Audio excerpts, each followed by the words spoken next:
신천지 피해 가족들이 신천지 이만희 교주와 고동환 전 총무를 불법 선거 개입 혐의로 경찰에 고발했습니다.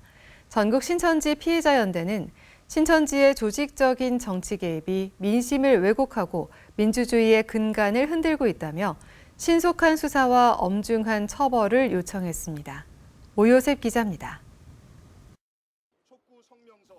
6.3 대선을 앞두고 신천지 이만희 교주가 불법적인 정치 개입 혐의로 고발당했습니다.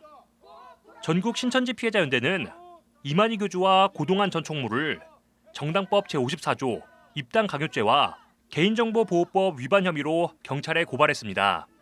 신도들에게 국민의힘 당원 가입을 지시하고 개인정보를 도용하는 등 조직적으로 선거에 개입했다는 주장입니다. 전 피어는 신천지의 정치 개입은 어제 오늘 일이 아니라며 이는 헌법의 정치적 자유와 선거의 공정성을 심각하게 훼손하는 민주주의의 근간을 위협하는 중대한 범죄라고 지적했습니다.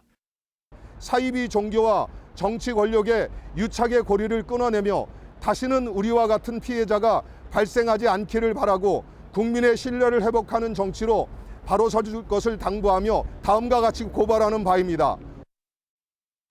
신천지의 조직적인 정치 개입 정황은 간부급 탈퇴자들의 구체적인 양심 선언이 연이어 이어지면서 점차 뚜렷해지고 있습니다. 지난 20대 대선 당시 이만희 교주 측근인 한국근의회 이희자 회장이 윤석열 당시 후보와 독대한 사실이 드러났고 신천지가 외교정책부라는 전국 조직을 만들어 당원 가입에 나섰다는 폭로도 나왔습니다. 또 대선 이후에도 신도들에게 지속적으로 국민의힘 책임당원 가입을 지시한 사실이 드러나 신천지가 당권에까지 개입하려 한다는 우려가 나오고 있습니다.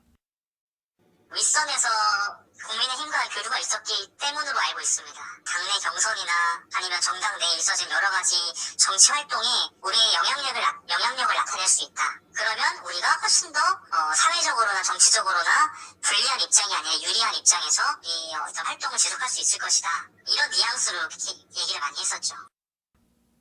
전 피어는 이만희 교주를 중심으로 절대 복종의 구조를 갖춘 신천지가 조직적으로 정치권에 개입한 정황이 수없이 많음에도 불구하고 수사가 미진하다며 신속한 수사와 엄중한 처벌을 요청했습니다.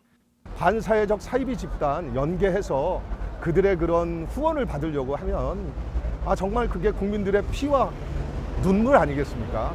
특정 정당에 이렇게 접근해서 표를 믿기로 해서 거래를 한다든지 자신들을 후원하게 한다든지 뭐 이런 방법으로 해서 참 그 사이비 종교 집단이 성장하고 있고 또 정치권의 비호를 받고 있어서 참 큰일이라고 생각하고요.